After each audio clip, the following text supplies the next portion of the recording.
Raj K ಕೃಷ್ಣನ ಜೊತೆ ನಮ್ಮ ವಂಶಿ ಡೇಟ್ ಫಿಕ್ಸ್ ಆಗಿದೆ. ಕೃಷ್ಣ ವಂಶಿ ಮಾರ್ಚ್ 2ರಿಂದ ರಾತ್ರಿ 9:30ಕ್ಕೆ ನಿಮ್ಮ ಉದಯ ಟಿವಿಯಲ್ಲಿ. ರತ್ನಮ್ಮ, ನಾನು ಇದುವರೆಗೂ ಬದುಕಿರೋದು, ನಾನೀಗ ಬದುಕ್ತಿರೋದು, ಮುಂದೆ ಬದುಕೋದು ಎಲ್ಲ ನನ್ನ ಮಗ ರಾಘವ್ಗೋಸ್ಕರ. ಅವನ್ ಬಿಟ್ರೆ ನಮ್ಮ ಅಣ್ಣ ಅತ್ತಿಗೆಗೋಸ್ಕರ ಮಾತ್ರ. ಅದನ್ ಬಿಟ್ಟು ನನ್ನ ಜೀವನದಲ್ಲಿ ಬೇರೆ ಯಾವ ಆಸೆನೂ ಇಲ್ಲ ರತ್ನಮ್ಮ.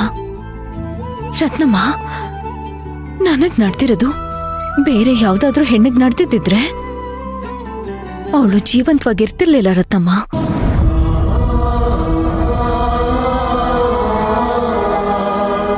ನನ್ನಿಂದ ಸುಶಾಂತ್ ಅವ್ರನ್ನ ಕ್ಷಮಿಸೋದಕ್ಕಂತೂ ಆಗಲ್ಲ ರತ್ನಮ್ಮ. ರತ್ನಮ್ಮ, ಅವ್ರು ನನ್ಗೆ ಡಿವೋರ್ಸ್ ಕೊಡ್ಬೇಕು ಅಂತ ಅನ್ಕೊಂಡಿದ್ರು. ಅದ್ ನಿಮ್ಗೂ ಗೊತ್ತು ತಾನೆ. ಅವತ್ತು ನೀವ್ ನನ್ಗೆ ಪೇಪರ್ ತಗೊಂಡ್ ಬಂದು ತೋರ್ಸಿದ್ರಲ್ಲ, ಇದು ಡೈವರ್ಸ್ ಪೇಪರ್ ಅಂತ ಕಣಮ್ಮ. ಇದ್ರಲ್ಲಿ ಸುಶಾಂತಪ್ಪ ಸೈನ್ ಮಾಡಿದಾರಂತೆ, ನೀನ್ ಸೈನ್ ಮಾಡಿಲ್ವಂತೆ. ಏನಮ್ಮ ಈ ಡೈವರ್ಸ್ ಪೇಪರು? ಅವ್ರು ಯಾಕೆ ಸೈನ್ ಮಾಡ್ಬೇಕು? ಏನಮ್ಮ ಇದು? ನಂಗೇನು ಅರ್ಥ ಆಗ್ತಿಲ್ಲ. ಅದನ್ ಬಿಟ್ಟಾಕಿ ರತ್ನಮ್ಮ. ನಾನ್ ಸತ್ತೇ ಹೋದೆ ಅಂತ ನನ್ನ ಹೆಸರಲ್ಲಿದ್ದ ಇನ್ಶೂರೆನ್ಸ್ ಹಣನ ತಗೊಂಡಿದ್ದಾರೆ. ಈ ತರ ಹೇಗ್ ಸಾಧ್ಯ ರತ್ನಮ್ಮ? ಹಾಗಾದ್ರೆ ಇದೆಲ್ಲ ಅವರು ಮುಂಚೆನೆ ಪ್ಲಾನ್ ಮಾಡಿದ್ರಾ? ಇಲ್ಲ ಗೊತ್ತಿದ್ದು ಗೋಲ್ಮಾಲ್ ಮಾಡ್ತಿದಾರ? ಏನೇ ಆದ್ರೂ ಅದು ಕ್ರಿಮಿನಲ್ ಬುದ್ಧಿ ತಾನೆ.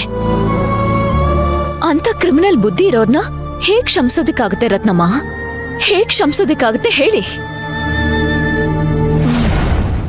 ನೀನ್ ಹೇಳ್ತಾ ಇರೋದೆಲ್ಲ ಸರಿನೇ ಶಾಂತಮ್ಮ. ಆದ್ರೆ ನಮ್ ಸುಶಾಂತಪ್ಪ ನೀನ್ ಅಂದ್ಕೊಂಡಿರೋಷ್ಟು ಕೆಟ್ಟವರಲ್ಲ, ಒಳ್ಳೆಯವ್ರೇ. ಅವ್ರ ಮನ್ಸನ್ನ ಕೆಡ್ಸಿರೋದು ಆ ಕುತಂತ್ರಿ ಅವಳಲ್ಲ, ಮಂತ್ರ. ಅವಳು ಸಾಮಾನ್ಯದವಳಲ್ಲ ಕಣಮ್ಮ.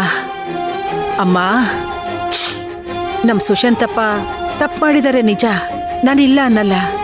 ಆದ್ರೆ ಇವತ್ತಿನವರೆಗೂ ತನ್ನ ಕಿರು ಬೆರಳುನೂ ಆ ಹುಡುಗಿ ಮೇಲೆ ಸೋಗ್ಸಿಲ್ವಲ್ಲಮ್ಮ.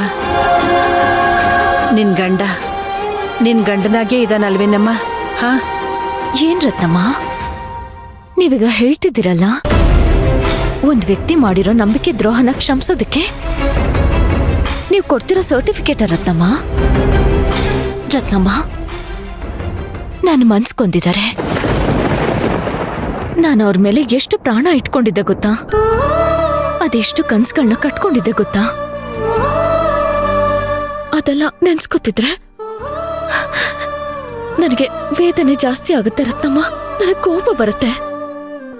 ನಮ್ ಸಂಸಾರದಲ್ಲಿ ಒಂದು ಪುಟ್ಟ ಹೆಣ್ಮಗು ಬರ್ಬೇಕು. ರಾಘವ್ನ ಓದಿಸಿ ದೊಡ್ಡ ಆಫೀಸರ್ ಆಗಿ ಮಾಡ್ಬೇಕು. ನನ್ನ ಮಗಳಿಗೆ ವಿಧವಾದ ವೇಷಗಳನ್ನ ಹಾಕಿ ನೋಡ್ಬೇಕು. ಈ ತರ 1000 ಕನ್ಸುಗಳನ್ನ ನಾನು ಕಟ್ಕೊಂಡಿದ್ದೆ. ಅದೆಲ್ಲ ಅವ್ರ ಹತ್ರನೂ ಹೇಳಿದ್ದೆ. ನಮ್ ರಾಘವ್ ಓದಿ ದೊಡ್ಡ ಆಫೀಸರ್ ಆಗ್ಬೇಕು, ಒಳ್ಳೆ ಕೆಲ್ಸಕ್ಕೆ ಹೋಗ್ಬೇಕು, ಅವನಿಗೊಂದು ಒಳ್ಳೆ ಹುಡುಗಿ ನೋಡಿ ಮದ್ವೆ ಮಾಡ್ಬೇಕು, ಅವ್ರಿಗೆ 4-6 ಮಕ್ಕಳಾಗ್ಬೇಕು, ಆ ಮೊಮ್ಮಕ್ಕಳ ಜೊತೆಲಿ ನಾವಿಬ್ರು ನಗ್ನಗ್ತ ಮಾತಾಡ್ಬೇಕು, ಆಟ ಆಡ್ಬೇಕು, ಈ ಶಾಂತಿ ನಿವಾಸ ದೊಡ್ಡದಾಗ್ಬೇಕು. ನನ್ ಜೀವನದಲ್ಲಿ ಕೊನೆಗಳಿಗೆ ಅಂತ ಇದ್ರೆ ಅದು ಅವ್ರ ಮಡ್ಲಲ್ಲೇ ಸಾಯ್ಬೇಕು ಅಂತ ನಾನು ಆಸೆ ಪಟ್ಟಿದ್ದೆ. ಆದ್ರೆ ಅವ್ರ ಕಣ್ಮುಂದೆನೆ ನಾನು ಸಾಯ್ಬೇಕು ಅಂತ ಆಸೆ ಪಟ್ಟಿದಾರಲ್ಲ, ಅವ್ರ ಮನುಷ್ಯರ